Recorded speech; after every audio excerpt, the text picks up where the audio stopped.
उगले सूरज देव लाली जग में अजर होता करे खाती भगतन के झूठा नवा भइले ना। भोले बाबा खोले ना होने अनवा अब बिहानवा भइले ना।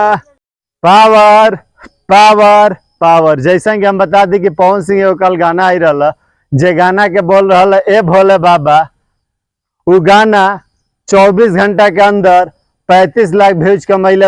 और एक गाना के सबसे बड़ खासियत के बात करी तो गाना के जो राइटर होला वह सिंगर के चमकावले। गाना के लिखल रहा विजय चौहान जे पवन सिंह के आज से लगभग 15 साल पहले वाला बोलबम के गाना के फील दिले बड़े कि भोले बाबा खोले ना के बढ़िया दर्शन देना।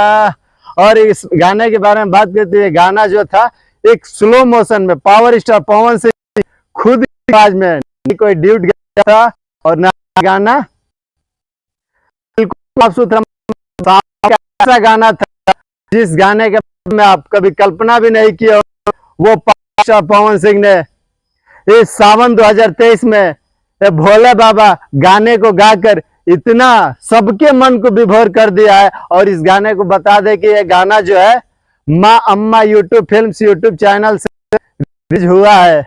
माँ अम्मा यूट्यूब चैनल्स से रिलीज हुआ है। नहीं सुने तो माँ अम्मा यूट्यूब फिल्म सुन लीजिए।